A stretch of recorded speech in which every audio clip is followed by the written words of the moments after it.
कोणाचेही मन न दुखावता सर्वांशी प्रेमाने वागावे. ज्याला 4 पैसे शिल्लक टाकावेत असं वाटत असेल त्याने पहिली कोणती गोष्ट करायची ती ही की कोणाचंही कर्ज होऊ देऊ नये. हे साधलं की मग खर्च थोडा कमी करण्याचा प्रयत्न करावा, म्हणजे सहजच शिल्लक पडू लागते. तोच नियम प्रेमाला लागू असतो. प्रेम वाढावं असं वाटत असेल तर प्रथम द्वेषबुद्धीला मूठ माती देणं जरूर आहे. नंतर प्रेम कसं वाढेल याच्या उद्योगाला लागावं. चुकून सुद्धा कोणाचं मन दुखावणार नाही अशी दक्षता घेणं जरूर आहे. एखाद्याला काठी मारली किंवा अन्य तऱ्हेने देहाला दुखापत केली तर ती थोड्याफार वेळाने भरून निघेल आणि त्याच्या हातापाया पडून माफी मागितली तर तो मनुष्य क्षमाही करील. पण मन दुखावण्या इतकी वाईट गोष्ट दुसरी नाही.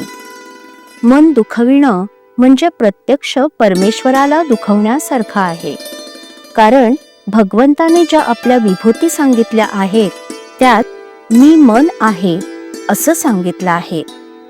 सत्याचं व्रत चांगलं आहे हे खरं, पण सारासार विचार प्रत्येक ठिकाणी अवश्य लागतो. एखादा मनुष्य जर असं म्हणाला की मी एक सत्य तेवढंच जाणतो आणि सत्य बोलताना आई बाप माणसं देव गुरु वगैरे कोणालाच ओळखत नाही तर त्याला काय म्हणावं. एक सत्य पाळण्याच्या नावाखाली जर असल्या पूज्य विभूतींचे अवमान करण्याचे 10 गुन्हे होत असतील तर त्या सत्याला चांगलं तरी कसं म्हणावं. चोरी करण्याकरिता आलेल्या चोराला त्याला चोरी करून दिली नाही तर त्याचं मन दुखावेल म्हणून चोरी करून देणं हे योग्य म्हणता येईल का. सारांश, प्रत्येक गोष्टीत सारासार विचाराची गरज आहे. समजा एका बापाला 4 मुलगे आहेत. त्या 4 एकाला गोड आवडतं, दुसऱ्याला आंबट आवडतं, तिसऱ्याला तिखट आवडतं आणि चौथ्याला तेलकट आवडतं. आता प्रत्येकाच्या या रुची वैचित्र्यामुळे जर ते भांडू लागले तर भांडण कधीच मिटणार नाही. म्हणून भांडण मिटवायचं असेल तर चौघांनीही एकमेकांच्या रुचीकडे दुर्लक्ष केलं पाहिजे, हे पहिलं काम. आणि पुढे प्रेम वाढविण्याकरता ज्या एका बापाची आपण 4 मुलं आहोत त्याच्याकडे दृष्टी ठेवणं हे दुसरं काम.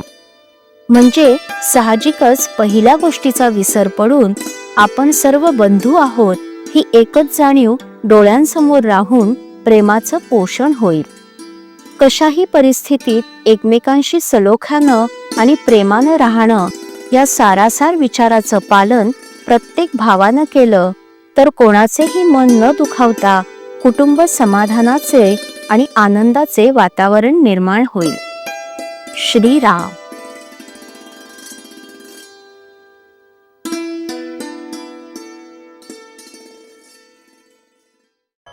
श्रीराम जय राम जय जय राम. श्रीराम जय राम जय जय राम. श्रीराम जय राम जय जय राम. श्रीराम जय राम जय जय राम. श्रीराम जय राम जय जय राम. श्रीराम जय राम जय जय राम. श्रीराम जय राम जय जय राम. श्रीराम जय राम जय जय राम. श्रीराम जय राम जय जय राम.